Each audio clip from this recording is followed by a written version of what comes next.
Hello students, आज हम practical part जो है आपके सिलेबस का उसमें से एक एक्सपेरिमेंट को करना देखेंगे। ये एक्सपेरिमेंट बीएससी पास कोर्स और ऑनर्स दोनों के लिए कॉमन है, इसलिए हम ये आज देखेंगे कि किसी प्रबल अम्ल HCl या प्रबल क्षार की उदासीनीकरण ऊष्मा कैसे ज्ञात करते हैं।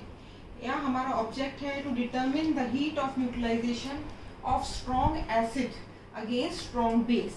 Strong acid we have taken here is HCl and strong base is NaOH. आप सबको मालूम है कि स्ट्रॉन्ग एसिड और स्ट्रॉन्ग बेस वो कंपाउंड्स होते हैं जिनमें जो आयनाइजेशन है, डिग्री ऑफ डिसोसिएशन या आयनाइजेशन है, वो लगभग 99% कंप्लीट होता है. इट मीन्स कि अगर 100 मॉलिक्यूल्स प्रेजेंट हैं फॉर एग्जांपल, तो उसमें से 99 आयनाइज्ड फॉर्म में प्रेजेंट होंगे. जब HCl की NaOH के साथ में रिएक्शन कराई जाती है तो आप जानते हैं एक एसिड है और एक बेस है. जब भी किसी एसिड की किसी बेस से रिएक्शन होती है तो हमेशा एक सॉल्ट और वाटर बनता है. किसी भी एसिड बेस की टाइट्रेशन कराओगे, किसी भी एसिड बेस का रिएक्शन कराओगे तो हमेशा एक सॉल्ट और वाटर बनेगा. इस एग्जांपल में HCl और NaOH का हम एक्सपेरिमेंट कर रहे हैं, इसलिए NaCl और पानी बनेगा. इसी तरह मैं अगर दूसरा एग्जांपल लूं, सपोज मैं लेती हूँ H2SO4 और NaOH, यहाँ पर भी सॉल्ट और वाटर बनेगा, इसलिए सॉल्ट बनेगा Na2SO4 और बनेगा वाटर. किसी वीक एसिड वीक बेस को ले लूं, मान लीजिए मैंने एसिटिक एसिड ले लिया और साथ में मैंने एसिटिक एसिड के साथ में ले लिया HCl. तो सॉरी, इस एसिड का वीक बेस लेना है, अमोनियम हाइड्रोक्साइड ले लिया, तो ये वीक एसिड वीक बेस है. इसमें CH3COONH4 अमोनियम एसीटेट सॉल्ट बनेगा और वाटर बनेगा. तो जितनी भी ये जो एसिड और बेस का बनने का जो रिएक्शन है, ये न्यूट्रलाइजेशन रिएक्शन कहलाता है. स्ट्रॉन्ग एसिड हो, स्ट्रॉन्ग एसिड स्ट्रॉन्ग बेस हो, वीक एसिड स्ट्रॉन्ग बेस हो, वीक एसिड वीक बेस हो, हर समय आप देखेंगे कॉमन चीज क्या है. इन सारे रिएक्शंस में जो मैंने लिखे हैं, इनमें कॉमन चीज है कि H आयन OH आयन के साथ में कंबाइन करके वाटर मॉलिक्यूल बनाता है. इसका मतलब ये है कि न्यूट्रलाइजेशन प्रोसेस क्या है. जो सॉल्ट बनते हैं वो डिपेंडिंग अपॉन कि आपने कौन सा एसिड लिया अलग अलग बनते हैं, लेकिन कॉमन चीज जो है वो है फॉर्मेशन ऑफ वाटर. एक H आयन से एसिड से H आयन और बेस से OH आयन मिलकर वाटर बनाते हैं. तो सिंपली हम कह सकते हैं कि हीट ऑफ न्यूट्रलाइजेशन क्या है. When 1 gram equivalent of N acid combines with 1 gram equivalent of an strong base, then they form salt and water. This process of neutralization of 1 gram equivalent of acid with 1 gram equivalent of base is known as heat of neutralization. Or we can say 1 gram neutralization is a process where 1 gram equivalent of H ion neutralizes completely with 1 gram equivalent of OH ions. अब यहाँ पर 1 gram equivalent का मतलब आपको समझना होगा, ये मैं पहले भी बता चुकी हूँ आपको इलेक्ट्रोकेमिस्ट्री पढ़ाते वक्त. 1 ग्राम इक्विवेलेंट का मतलब है किसी भी इलेक्ट्रोलाइट का मॉलिक्यूलर वेट ग्राम में. जैसे कि मैंने आपको बताया था NaOH का मॉलिक्यूलर वेट है 40 ग्राम्स, 40, और इसको जब ग्राम में ले लेते हैं तो ये 40 ग्राम होगा.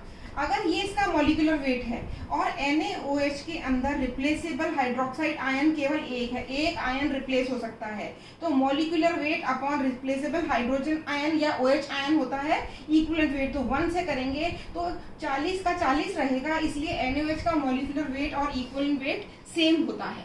सिमिलरली HCl का, क्लोरीन का है 35.5 और हाइड्रोजन का है 1, तो ये होता है 36.5. इस 36.5 को अगर आप ग्राम में ले लेंगे और यहाँ पर रिप्लेसेबल हाइड्रोजन एक है तो मॉलिक्यूलर वेट ऐसे केस में इक्विवेलेंट वेट के बराबर हो जाएगा. तो जब हम कहते हैं 1 gram equivalent of acid neutralises completely with 1 gram equivalent of NaOH, this is heat of neutralisation. इसका मतलब है इसका 1 ग्राम तुल्यांक 1N सॉल्यूशन, इसके 1N सॉल्यूशन से जब कंप्लीटली रिएक्ट करेगा तो H आयन OH आयन के साथ में मिलकर के पानी बना लेंगे, और इस घटना को हम उदासीनीकरण या हीट ऑफ न्यूट्रलाइजेशन कहते हैं. और स्ट्रॉन्ग एसिड स्ट्रॉन्ग बेस में इसका मान Q जो है वो -13.6 किलो कैलोरीज आता है.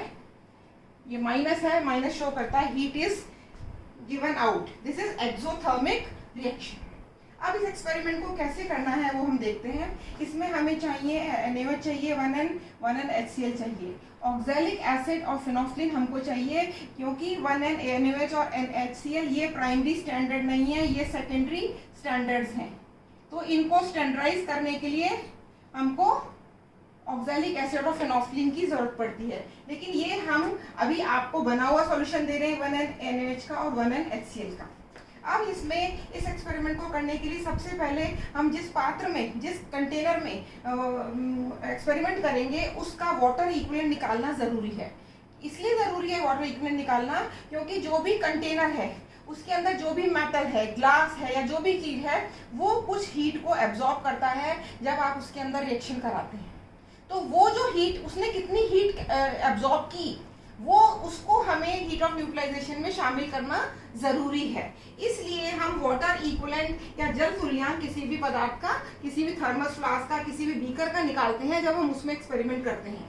तो यहाँ पर हमने ठंडा पानी लिया, उसकी 100 ml क्वांटिटी ली। इसको हमने जिस पात्र में हमको अभिक्रिया करनी है, एक्सपेरिमेंट करना है थर्मस फ्लास्क में, उसमें डाल दिया 100 ml कोल्ड वाटर, ठीक है। और इसका टेम्परेचर नोट कर लिया, उसके अंदर डाल करके थर्मस का ढक्कन बंद करके कि टेम्परेचर T1 डिग्री सेंटीग्रेड है। अब जो T1 डिग्री सेंटीग्रेड है ये रूम टेम्परेचर होगा, ऑलमोस्ट रूम टेम्परेचर होगा। मान लीजिए रूम टेम्परेचर 30 डिग्री आता है, ठीक है। फॉर एग्जाम्पल ये रूम टेम्परेचर T1 30 डिग्री आता है, तो अब आप 30 को 30 से 60 से 70 डिग्री सेंटीग्रेड ज्यादा 100 ml पानी अलग से गर्म करेंगे बीकर में। 100 ग्राम पानी आपने थर्मस फ्लास्क में लिया, 100 ml एक ही बात है, आपने लिया और उसका टेम्परेचर नोट कर लिया, माना कि ये 30 डिग्री सेंटीग्रेड आया। अब इससे 60 या 70 ज्यादा मतलब कि 90 या 100 डिग्री टेम्परेचर तक हम क्या करेंगे, 100 ग्राम पानी को अलग से बीकर में गर्म करेंगे। तो उसका टेम्परेचर, गर्म पानी का टेम्परेचर हो गया T2 डिग्री सेंटीग्रेड। अब इसके बाद इस T2 गर्म पानी को हम ठंडे पानी के थर्मस फ्लास्क में डालेंगे और जो इसमें स्टेरर होगा उससे इसको मिक्सचर को हिलाएंगे। स्टेरर को मिक्सचर को हिलाएंगे। हिलाने पर जब हम इसको हिलाएंगे तो ये एक मैक्सिमम टेम्परेचर ऑब्टेन कर लेगा, क्योंकि T1 ठंडे पानी का ताप है, T2 गर्म पानी का ताप है। ये 30 है तो ये 90 है, 95, 70 कुछ भी ले सकते हैं आप। तो ये ज्यादा टेम्परेचर जब मिलाएंगे तो एक मीडियम टेम्परेचर हाईएस्ट निकल करके आएगा T3 डिग्री सेंटीग्रेड, और हम इसको नोट कर लेंगे। जिस थर्मस फ्लास्क में हमने नोट किया उस थर्मस फ्लास्क से हमने कितना पानी हो गया, 100 ml तो हो गया ठंडा जल और 100 ml हो गया गर्म जल, और हमने कितना जल लिया एक बार में 100 ग्राम। तो वाटर इक्विवेलेंट का फॉर्मूला है 100 into T2 minus T1 upon T3 minus T1। T2 है गर्म पानी का भार, T1 है ठंडे पानी का भार। इसका मतलब कितना टेम्परेचर T2 ने T1 के साथ मिलकर के बनाया वो है, और नीचे टेम्परेचर है T3 माइनस T1। T3 है मिक्सचर का टेम्परेचर और T1 है ठंडे पानी का। तो मिक्सचर का टेम्परेचर भी ठंडे पानी के टेम्परेचर से ज्यादा होगा। यहाँ पर हम ये temperature T2, T1, T3, T1 substitute करके, और इसमें हमने 100 ml वाटर लिया है वो हम यहाँ यूज करेंगे, और -100 करके कैलोरीज पर डिग्री के अंदर हम वाटर इक्विवेलेंट ज्ञात कर लेंगे। सबसे पहले एक्सपेरिमेंट को करने से पहले वाटर इक्विवेलेंट के वैल्यूज निकाल करके सबसे पहले W को कैलकुलेट करना चाहिए। W की वैल्यू हमेशा पॉजिटिव आनी चाहिए। 0 या नेगेटिव वैल्यू, W की वैल्यू अगर नेगेटिव होगी और या 0 होगी तो इसका मतलब ये है कि हमारा वाटर इक्विवेलेंट गलत निकला है और हमें इसे फिर से रिपीट करना पड़ेगा। अदरवाइज हम अगर पूरा एक्सपेरिमेंट करके कैलकुलेशन करेंगे तो हीट ऑफ न्यूट्रलाइजेशन में W का यूज होता है, वो नेगेटिव या 0 आ गया तो हमारी सारी टर्म 0 हो जाएगी और हमारा एक्सपेरिमेंट गलत हो जाएगा। तो वाटर इक्विवेलेंट निकाल लिया हमने इस तरह से। इसके बाद हम निकालेंगे हीट ऑफ न्यूट्रलाइजेशन। इसके लिए हम 1N HCl और 1N NaOH आपको देंगे। अब आपने 1N वॉल्यूम जो है HCl का वो ले लिया 100 ml, सिमिलरली आपने 1N NaOH का वॉल्यूम ले लिया 100 ml, टोटल वॉल्यूम हो गया स्टार्ट। हाँ, अब हमें निकालना है हीट ऑफ न्यूट्रलाइजेशन। इसमें हमने वॉल्यूम ऑफ HCl लिया है 100 ml और वॉल्यूम ऑफ 1N NaOH लिया है 100 ml। टोटल वॉल्यूम जो हो गया हमारा 100 + 100 200 ml वॉल्यूम हो गया। अब हम क्या करते हैं, इसमें जो HCl और NaOH दिया है 1n 1n, इनका टेम्परेचर ज्ञात कर लेते हैं, क्योंकि ये रूम टेम्परेचर पर है, पहले से बने हुए हैं, इसलिए इन दोनों का temperature T4 degree centigrade same आना चाहिए। लेकिन अगर किसी कारणवश ये सेम नहीं आता तो उस केस में हम T4 को लेते हैं T4 dash plus T4 double dash का एवरेज, एक एसिड का टेम्परेचर, एक बेस का टेम्परेचर और उसका एवरेज, वो हम लेते हैं T4। इसके बाद हम क्या करते हैं, HCl को हमने फ्लास्क में डाल लिया, अपने जिसमें एक्सपेरिमेंट कर रहे थे उसमें से पानी निकाल दिया वाटर इक्विवेलेंट का, उसमें 100 ml हमने HCl डाल दिया और उसको थोड़ी देर हिलाया, जिससे कि थर्मस फ्लास्क जो है वो T4 टेम्परेचर को अटेन कर ले। अब इसके बाद हम धीरे धीरे हिलाते हुए उस 100 ml HCl के अंदर 100 ml NaOH ट्रांसफर कर देते हैं और दोनों के मिलने पर न्यूट्रलाइजेशन होगा, HIN OH बनेंगे, सॉल्ट और वाटर बनेगा। उसके फलस्वरूप इसमें टेम्परेचर ऊष्मा निकलेगी और टेम्परेचर राइज होगा। और ये जो हाईएस्ट टेम्परेचर राइज है, increase in temperature of mixture, वो हमारा क्या है, ये है आपका T5। हमारा जो इंक्रीज जो टेम्परेचर है, नॉर्मलिटी एसिड की हमने ले ली, ये टेम्परेचर T4 हो गया। अब इसका जो हमने डाला उसके कारण टेम्परेचर हो गया T5 और पहले टेम्परेचर कितना था एसिड बेस का, T4।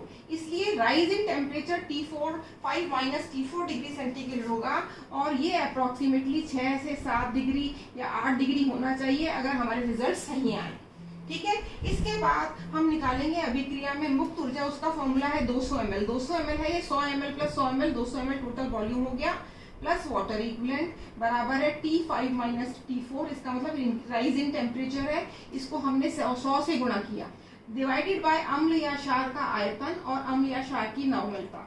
अम्ल और क्षार का आयतन है 100 ml, 100 ml लिए हैं हमने और नॉर्मलिटी है 1n। इस तरह से ज्ञात करने पर और इसको मल्टीप्लाइड बाय 100 है तो हमारा जो उदासीनीकरण ऊष्मा आती है वो आती है Q, ये पूरा फैक्टर, इसमें अपन T5 T4 सब्स्टिट्यूट कर देंगे, 1 सब्स्टिट्यूट कर देंगे और W की वैल्यू सब्स्टिट्यूट कर देंगे तो Q आएगी वैल्यू उदासीनीकरण ऊष्मा। लेकिन ये सारा प्रक्रम 100 ml के लिए हुआ है, 100 ml के लिए हुआ है, जबकि हमारे पास कितना किसके लिए होना चाहिए, 1 लीटर के लिए होना चाहिए। इसलिए इस Q को हम 100 से गुणा करते हैं क्योंकि हमें 1000 ml के लिए निकालना है। और ऐसा करने पर जब हम 1000 से गुणा करते हैं तब हमारी heat of neutralisation strong acid की और स्ट्रॉन्ग बेस की 13.6 किलो कैलोरीज आती है। और इस तरह से हमारा एक्सपेरिमेंट पूरा होता है। अगर हम इस एक स्ट्रॉन्ग एसिड की जगह एक चीज वीक ले लें, स्ट्रॉन्ग वीक एसिड या वीक बेस ले लें, स्ट्रॉन्ग एसिड या स्ट्रॉन्ग बेस की जगह, या दोनों वीक हैं, दोनों वीक कर दें, तो ऐसी परिस्थिति में हमारी उदासीनीकरण ऊष्मा 13.6 से कम आएगी, क्योंकि उस केस में इस ऊष्मा से कुछ हिस्सा उस वीक इलेक्ट्रोलाइट के आयनाइजेशन के लिए काम में आएगा, क्योंकि उसका 100% आयनाइजेशन नहीं होता। तो होप आप सबको समझ में आ गया होगा। जब आप एक्सपेरिमेंट करेंगे उसमें और भी आपको क्लियर हो जाएगा। Thank you.